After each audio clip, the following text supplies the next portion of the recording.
அண்மை செய்தியை பார்த்து கொண்டிருக்கிறோம். கள்ளக்குறிச்சி கருணாபுரத்தில் கள்ளச்சாராயம் அருந்தி பலியானவர்களின் எண்ணிக்கை 49ஆக உயர்ந்திருக்கிறது. கருணாபுரத்தில் திரும்பிய பக்கமெல்லாம் மரண ஓலம் கேட்கும் நிலையில் இது பற்றிய கூடுதல் தகவல்களை தலைமை செய்தியாளர் ஜெயக்குமார் வழங்க கேட்கலாம்.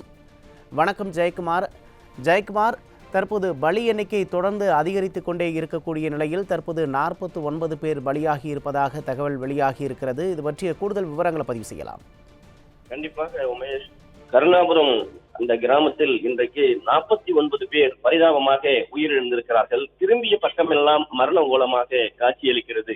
நேற்றைய தினம் ஒரே இடத்தில் அந்த 21 உடல்கள் அடக்கம் செய்யப்பட்டு அவர்களுக்கான தகனம் செய்யப்பட்டது. அந்த காட்சியை பார்க்கிற பொழுது கல் நெஞ்சையும் உறைய வைக்கக்கூடிய காட்சியாகவே இருந்தது. அதே போன்று 2 பேர் அவருடைய குடும்ப முறைப்படி சடங்குகள் செய்யப்பட்டு அவர்களுக்கு நல்லடக்கம் செய்யப்பட்டது. தொடர்ந்து அந்த கள்ளக்குறிச்சி அரசு மருத்துவமனையில் என்ன நிலையில் இருக்கிறார்கள் என்பதை கூட அறிந்து கொள்ள முடியாமல் நாங்கள் தவித்துக் கொண்டிருக்கிறோம் என்று உறவினர்கள் தெரிவித்திருக்கிறார்கள். குறிப்பாக எதுவும் அறியாத படிப்பறிவு இல்லாத இந்த மக்களுக்கு இந்த அரசாங்கம் கள்ளச்சாராயம் என்பதை எப்படி விநியோகம் செய்தார்கள், யார் விநியோகம் செய்தது, குறிப்பாக பல்வேறு அரசு ஆளுகின்ற அரசியல் கட்சியை சேர்ந்தவர்களுக்கு இதற்கு பின்புலமாக இருப்பதாக கூறப்படுகிறது. இதில் என்ன விசாரணை நடத்தப்பட்டிருக்கிறது, அப்படி இருக்கும் பட்சத்தில் யார் அதை சார்ந்து கைது செய்யப்பட்டிருக்கிறார்கள் என்கிற மிகப்பெரிய ஒரு கேள்வி இருந்து கொண்டே இருக்கிறது.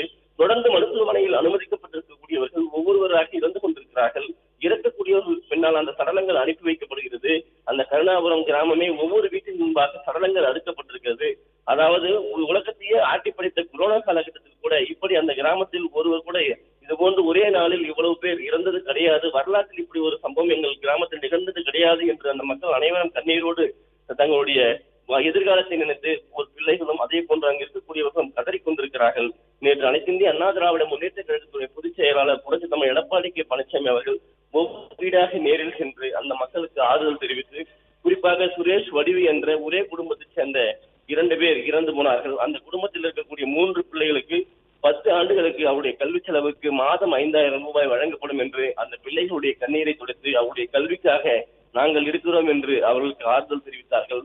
தொடர்ந்து மருத்துவமனையில் அனுமதிக்கப்பட்டிருக்கக்கூடியவர்கள் ஒவ்வொருவராக இறந்து கொண்டிருக்கிறார்கள். மருந்துகள் இல்லை என்று கூறப்படுகிறது. என்ன சிகிச்சை அளிக்கிறார்கள் என்றே தெரியவில்லை, சிகிச்சையே அளிக்கவில்லை என்று அந்த மக்கள் குற்றம் சாட்டுகிறார்கள். இதற்கு ஆளுகிற அரசும் அவர்களுடைய கையில் இருக்கக்கூடிய சுகாதாரத்துறையும் தான் பதில் சொல்ல வேண்டும். குறிப்பாக இவ்வளவு மரணங்கள், ஒரு மாவட்டமே இன்றைக்கு அதிர்ந்து போய் இருக்கிறது. மரண ஓலம் எங்கு பார்த்தாலும் மரண ஓலமாக இருக்கிறது. அந்த மரண ஓலத்திற்கு பின்னால் அவர் விடக்கூடிய கண்ணீருக்கு பின்னால் என்ன சொல்லுவது என்று சோகம் கவிக்கொண்டிருக்கிறது உமேஷ்.